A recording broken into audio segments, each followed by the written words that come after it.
You're watching QTV broadcasting from the Gambia, and this is the news with me, Ansmana Isonyasi. Our headlines: members of the National Human Rights Commission, led by their chairman, call on President Barrow to brief him on the progress of work. This year's Roots homecoming will be different and better. That's according to officials announcing the launch of this year's festival. A gathering at State House sees senior officials gather to discuss migration and development issues. What plans are in store for the country if a newly formed political party gets into office? And we find out who has been crowned the 2019 African Footballer of the Year. Stay tuned as we bring you more on these and other stories.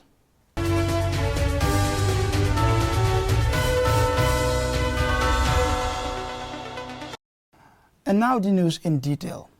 Members of the National Human Rights Commission on Wednesday paid a courtesy call on President Barrow to brief him on the progress of work. QTV's Alusise was at the presidency and he now reports. The meeting came almost 11 months after the commission was sworn in by the Gambian leader. The five-member commission was led by its chairman, Emmanuel Diouf, and is mandated, among other things, to receive and investigate human rights complaints. Speaking to reporters after the closed-door meeting, Chairman Diouf describes the meeting with the president as a good and friendly one. We have set up the secretariat of the commission. We have started our work in earnest, which is the broad mandate of promoting and protecting human rights. We have conducted some investigation, we have conducted some monitoring, and we have been collaborating and networking with the UN and other regional partners, and also national human rights institutions of Africa and outside. So this was more of a courtesy call to talk to the president about what we have done.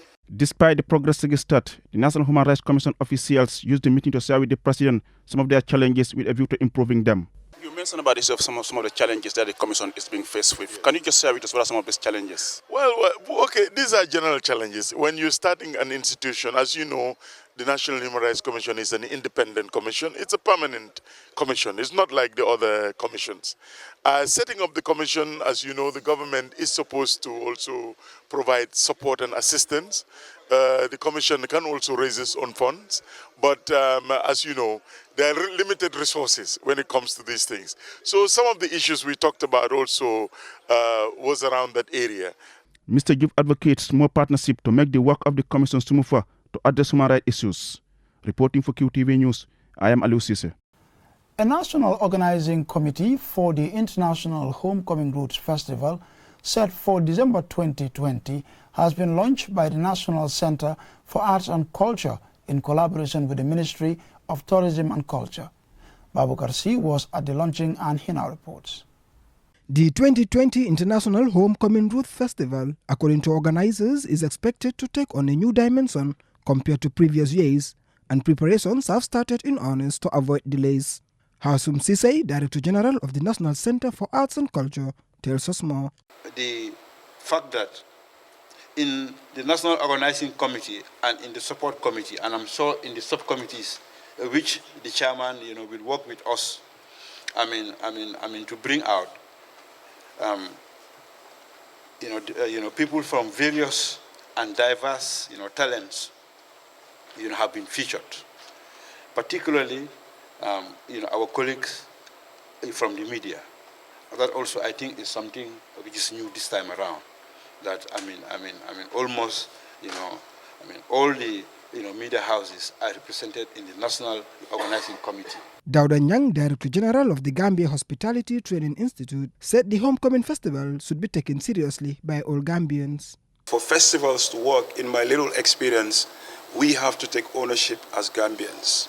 So you cannot stage a festival and expect people from the sub-regions or the diaspora to make it work. Just like we're doing now, we have to take ownership and make sure it works so that the outsiders can embrace it. The Minister for Tourism and Culture, Ahmad Ba, said the upcoming festival will be totally different from the previous ones. When we came in, we found that the Roots Festival was more of a canalizo and not a national character issue. It was not reflecting the true nature of Gambian culture. And we felt that really, as a government, we cannot go into that. We need to give it a new look. A look that Gambians will be part of it. Every sector of this country must be part of. And then a look there, the people themselves will own it, and not government driving it, but government initiating it, but allowing the people, particularly the private sector, the Gambian themselves to drive this issue of this festival. I have been to many festivals in the world, but I have seen how they are organized. And I believe that if we had continued the previous system, we would get to this country nowhere. We would have just been wasting state funds for nothing. More of a jamboree of people coming, staying in hotels and attending banquets. We want it to be more productive. According to the stakeholders tasked with the organizing and marketing the upcoming event, the objective is to portray the country's positive image, depicting our culture, traditions, history, and to promote the Gambia as a great tourist destination to the wider world. Babu Karsi, QTV News. Gambia for All political party on Wednesday held its maiden press conference. The Secretary General of the newly formed party, Bakari Bunja Dabo, delivered the party's introductory statement explaining the reasons behind the formation of the party and their hopes for a better Gambia. I witnessed the event and this is my report. In his maiden press conference as Secretary General of the newly formed Gambia for All party, renowned politician Bakari Bunja Dabo says the party was formed by former members of the People's Progressive Party who felt disillusioned by developments within that party and decided to explore other options to express their political convictions. He adds that given the challenges the country is confronted with, they decided to form the party to bring about change that will positively impact the lives of ordinary Gambians. Our further ideas for solving the country's myriad of problems are presently at an advanced stage of elaboration. They will, in the very near future, be launched in the form of a vision document outlining our ideas and plans for addressing the country's problems. The broad range of these problems include issues of governance, the economy, security, the environment, natural resources, gender, social services, the youth sector with its particularly acute challenges, and many others. Furthermore, Bibi Dabo says the country's current unfortunate predicament could be attributed to mismanagement of the country's resources and institutionalized corruption spearheaded by the Jammeh regime. The defining characteristics of the country we are left with include the following. 1, an extremely weak state with a much polarized society and a weakened sense of national oneness. 2, a weak and fragile state whose key state institutions are either decimated or in an advanced state of decay. Thirdly, a fragile state with an economy in doldrums. Fourthly, a weak and fragile state tottering under a bewildering pileup of social and environmental problems. While urging Gambians to rally behind Gambia for All party, Mr. Dabo lamented the current political atmosphere. He says the focus of political discourse in the country generally continues to be on petty partisan issues rather than the articulation of clear ideas for fostering stable democratic governance. He adds that the new party's aim is to offer ideas that will promote stability, economic transformation and infrastructural development. And from that report, we take a short commercial break. But when we return, who has been crowned the 2019 CAF African Footballer of the Year? And in less than 24 hours, another fire outbreak has caused extensive damage to a compound in Manjai. Join us after the break for these stories and more. QCell is at it again with its brand new free mobile app. Oh yes! Now you can access the wonderful world of QCell with the new app and get all your favorite services on the app. There's no need to remember any codes. Fantastic! No more codes. And even better, with the new app you can live stream QTV and listen to Q Radio on your phone anywhere, anytime. Yes, listen to Q Radio Live, purchase your Q Power tokens, use your Q Money wallet, and do much more, all for free on the app. Go now and download the app for free from Play Store or the App Store. And you can get 30 days free QTV streaming once you download the app. It's unbelievable. Yeah, that's because it's QCell, the network you trust for great things. QCell, a decade of innovation. A lifetime of trust.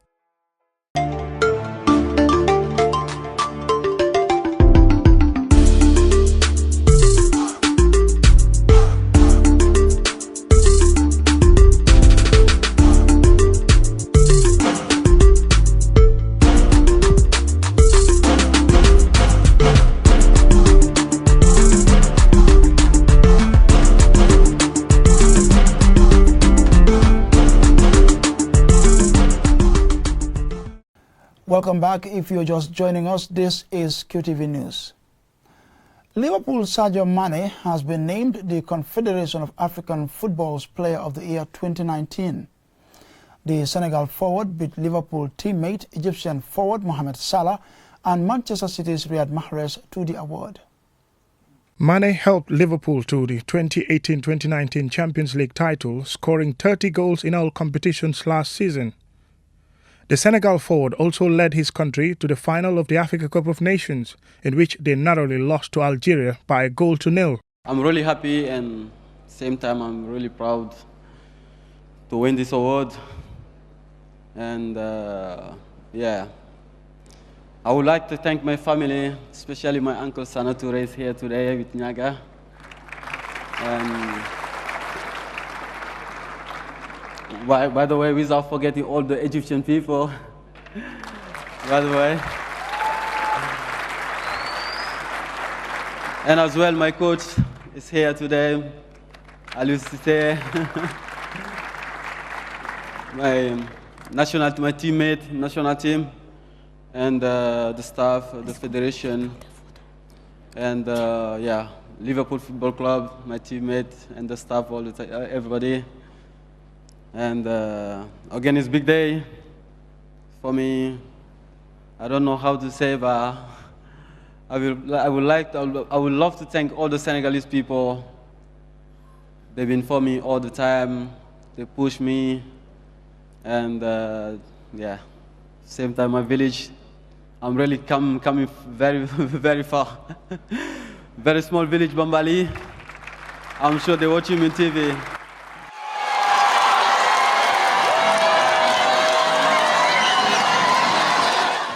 Mane has scored 15 goals so far in the 2019-2020 season, with Liverpool 13 points clear at the top of the Premier League table. He has finished amongst the top 3 of the awards for the last 3 years, without getting the top award, and has long targeted the prize to emulate the achievement of one of his heroes, former Senegal international El Hadji Diouf, who won the accolade in 2002. Nigeria and Barcelona forward Asisat Oswala was named the African Women's Player of the Year ahead of Vålerenga and Cameroon forward Ajara Nakud and Beijing BG Phoenix and South African forward Timbi Katlanga.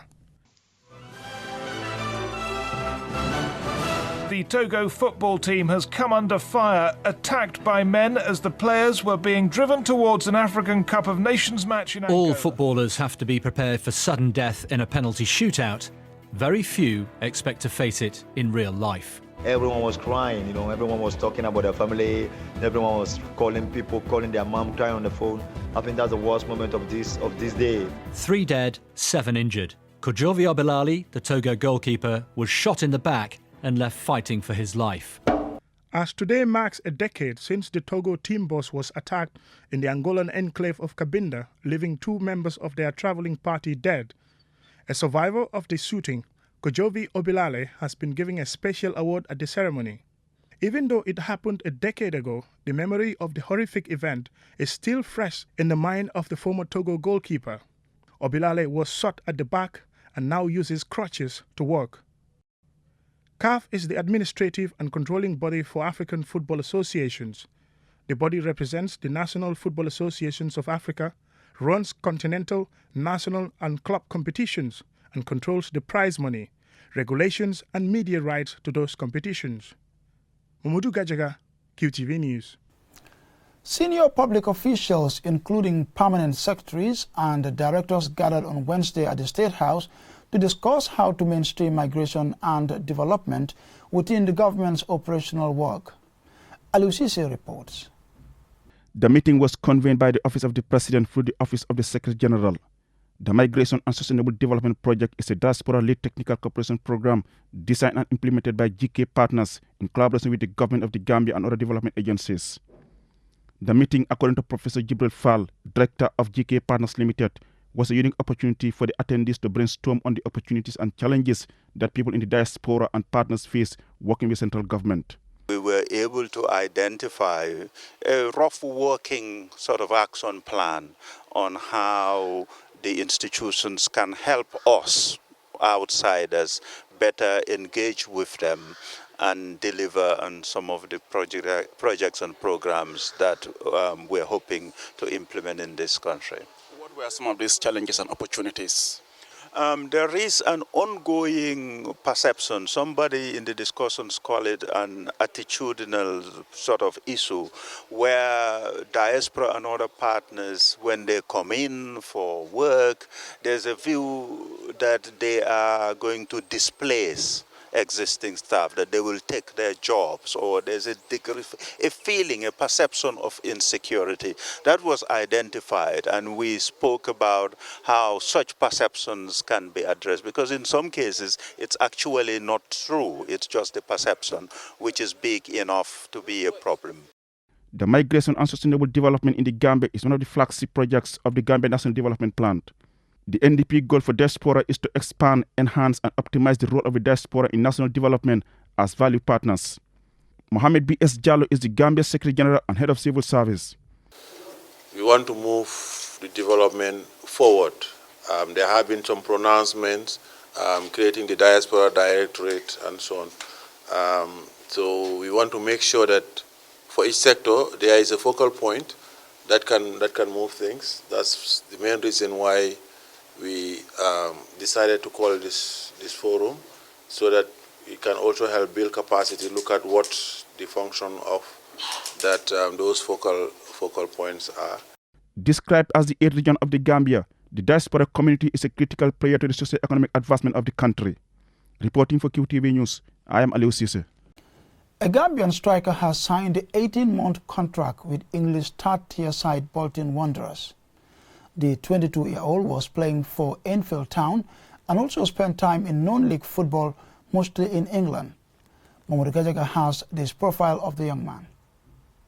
Highly rated 22-year-old Mahamadou Fall was signed from Enfield Town and also played for the likes of Dulwich Hamlet and Kingstonian FC. Despite playing non-league football, the youngster is a goal-getter and scored 24 goals in 25 games this season. His goal-scoring prowess attracted Bolton, now playing in the third tier of English football. According to British newspaper The Sun, Fall is a cousin of Liverpool's Joe Gomez and was snapped up by Bolton, while a host of English Premier League clubs, including Norwich, Watford, Crystal Palace and Bournemouth, were considering whether to sign the youngster. Previously, Fall, of a Gambian parentage, came through the youth system in Italy. Speaking to the club's media, Fall said this is the beginning of a new journey. Feels great, happy, ecstatic, just can't wait to get started. And how did the move come about? Played the game for the 23s and impressed the manager and Flick, and then I was meant to sign from there, but things didn't work out, I think. So, yeah, and then I think a couple of weeks ago they just contacted me and said they wanted to get me in, and then from there I was interested, just ready to go. Even though Bolton have gone down in stature in recent years, from a Premier League club to Championship and in the third tier of English football, were recently hit with a 5-point penalty suspension for 8 months for failing to fulfill 2 fixtures. That suspension was confirmed yesterday following an appeal by the Football League, which deemed the sanction as being too lenient. Despite this, Fall is still nostalgic about the Wanderers' glory days. Bolton, everyone knows Bolton, it's a massive club. grew up on Bolton, watching them Match of the Day, on Sunday, Super Sunday, Kevin Davies, JJ Okocha, you know what I mean, the legends. So yeah, it's a massive club and just happy to be. If the statistics that I've got here are correct, 24 goals in 25 games for Enfield Town this season. Just tell us about what sort of a player you are. We can see there that you're a goal-getter. First and foremost, I like to say that I work hard for the team. For me, it's team first, but I like to be on the ball. I like to play, score goals. As you know, it's just like I say, but yeah, I feel like I just can't wait to show fans what I can do on the pitch. It might be an exciting moment for the young player, but he now faces having to work very hard to get regular first-team action. Although Fall is the first Gambian eligible player to sign for the Wanderers, the club has previously signed a host of African players, including the legends JJ Okocha, El Hadji Diouf, Kalilu Fadiga and Abdoulaye Faye, amongst others. Mamadou Gajaga, QTV News. A fire outbreak has caused extensive damage to a compound in Manjai, Darussalam on Tuesday afternoon. Mohamed Lamin Choi tells us more. It is another fire outbreak in less than 24 hours. This one has left a compound which housed at least 34 people with almost nothing. 14 rooms in the building were engulfed by the fire, destroying pieces of furniture, clothes, TV sets and other valuables. It is suspected that an incense burner left burning in one of the houses might have caused the inferno and not an electric fault, as there was no electricity when the fire broke out. One of the fire victims is reported to have lost $35,000 in cash. The compound owner, Ibrahima Toure, describes the incident as disheartening and a huge disaster.